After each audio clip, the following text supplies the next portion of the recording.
இது ஒரு தவறான கம்பேரிசன்.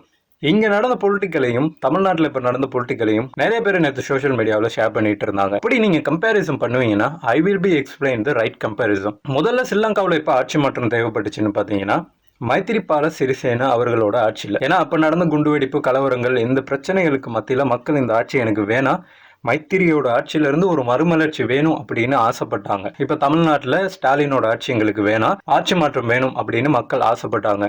ஆனா இந்த இடத்துல இந்த மக்கள் எங்களுக்கு இந்த ரெண்டு கட்சிகளும் வேணாம், அதாவது வளமையா இருக்கிற ஆட்சிகளுக்கு இருக்கிற ரெண்டு கட்சிகளும் வேணாம் அப்படின்லாம் அவங்க விரும்பல, எங்களுக்கு ஒரு ஆட்சி மாற்றம் வேணும் அப்படின்னு மட்டும்தான் இந்த மக்கள் விரும்பினாங்க. இலங்கையில இந்த ஆட்சி மாற்றத்துக்கு பதிலாக யுத்தம் முடிஞ்சு அமெரிக்காவில் போய் சிட்டிசன்ஷிப் எடுத்து வாழ்ந்த கோட்டாபய ராஜபக்சவை திரும்ப ஜனாதிபதி கேண்டிடேட்டா இங்க அறிமுகம் செய்யறாங்க. அவர் வந்ததும் அமெரிக்காவில இருந்து வந்திருக்கிறாரு, ஆக்கப்பூர்வமான திட்டங்களை கொண்டு வருவாரு, அபூர்வமா இலங்கை வளர்ச்சி பாதையில கொண்டு போவாருங்கிற நம்பிக்கையில இங்க இருந்து எல்லாருமே ஓட் போட்டாங்க.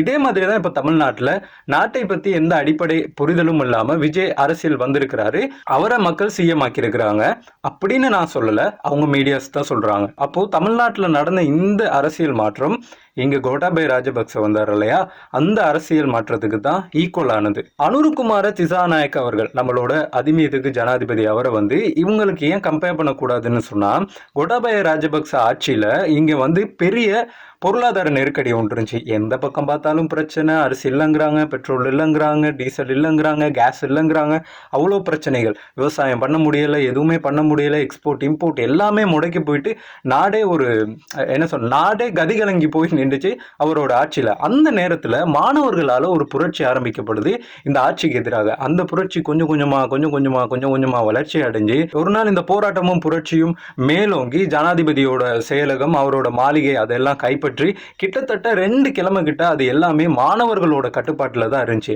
அதுக்கப்புறமா மாணவர்கள் வந்து ஒரு ஆட்சி மாற்றத்தை விரும்புறாங்க, இருந்தாலுமே எலெக்ஷன் வைக்கக்கூடிய சூழ்நிலை இல்லை. அப்படிங்கும்போது ரணில் விக்ரமசிங்க அந்த நேரத்தில் வந்து ஆட்சி பொறுப்பை ஏற்கிறாரு. அதுக்கடுத்து ஒரு எலெக்ஷன் வருது. இந்த எலெக்ஷன்ல அனுரகுமார திசாநாயக் அவர்களை வந்து மாணவர்கள் தான் புரட்சிகரமா வெளியில கொண்டு வந்து அவருக்கு வாக்களிக்கணும், ஒரு மாற்றம் வேணும் அப்படின்னு விரும்பினாங்க.